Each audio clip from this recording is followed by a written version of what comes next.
The LA Chargers made a lot of moves this offseason, brought in some free agents, drafted people, really turned over the roster, and in a lot of ways, let go of a lot of really good players as well, especially on the receiving in the receiving room, but in the wide receiver room. But they have a secret weapon already on the roster, and he doesn't get talked about enough. And the guy that I'm talking about is Joshua Palmer.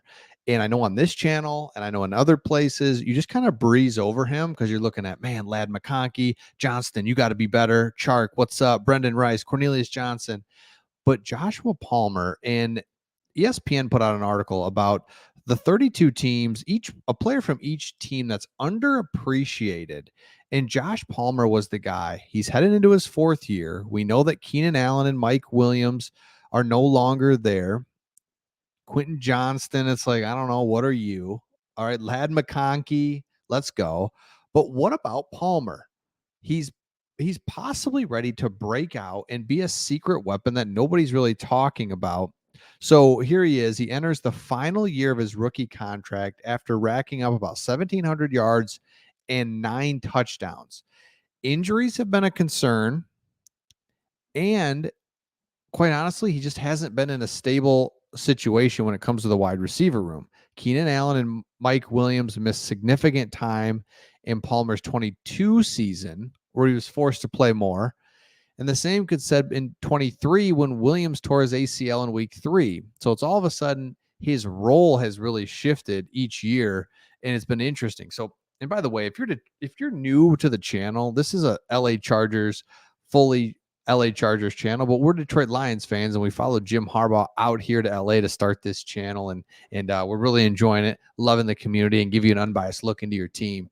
And so Joshua Palmer is a guy that he's got Justin Herbert. He's certainly headed for a career high in receiving yards last year without injuries. And so the Chargers are lacking a true prototypical X receiver. Palmer will probably be the player asked to step up and fill that role in Williams and Allen departure. I disagree with that. I think he's not a traditional X, but more X traits would be with DJ Chark. And I think Chark is a guy that you got to kind of keep your eye on. Again, we saw him with the Lions, and he was not bad. And I think if you look at it, DJ Chark steps in, Joshua Palmer, Lad McConkey, Quentin Johnston's the one that everyone focuses on because it's like, what is he? What is he? Well, what about Joshua Palmer, Tennessee guy? He has had injuries. Things haven't been great. And now he's got an opportunity to really do some things. So the secret weapon is Joshua Palmer, and can this guy play? So let me know your thoughts in the comments, where you're at with Joshua Palmer. A lot of Chargers fans have defended him in the comments as we've talked about, hey, what about Lad McConkey, Brendan Rice? It's like, man, we got Joshua Palmer. You're sleeping on him, so let me know your thoughts there on him. Now, next one. There's a second-year defensive lineman that needs to impress this season or else. And so this one I'm always interested in. Everybody's excited about kind of the veteran star players, the Bosa's, Khalil Max, Derwin James. You're also excited about the new players, but what about the guys that are already on the team that could develop into something that you're kind of maybe forgetting about? And for this guy, it's a defensive lineman, and defensive lineman Scott Matlock would have to make his mark or risk being cut. And so if you look at the depth chart, you go down here and there's Matlock, and you're like, all right, guy. You look at the depth chart, and this is every team's doing this. You have to have your guys that you know are going to be there, your starters. And then it's like, where can we get some depth from some guys that maybe it's their second, third year? Can they develop from that rookie year to the second year? We need some of those guys to step up. Thule's going to be there. Bud Dupree, I love that signing. There's players in here sprinkled within this roster, but Matlock is a guy that you need.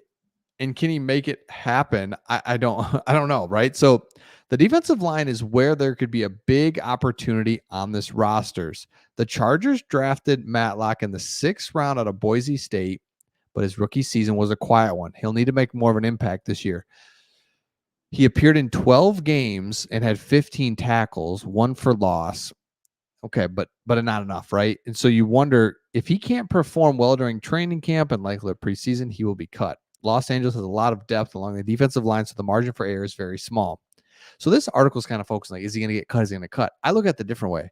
Can you rise up and be a player that we need and really come out of nowhere to be something? The Detroit Lions had this last year where all of a sudden you're looking at, man, where'd this guy come from? A 6th rounder in James Houston that had like 6 sacks in his first 5 games.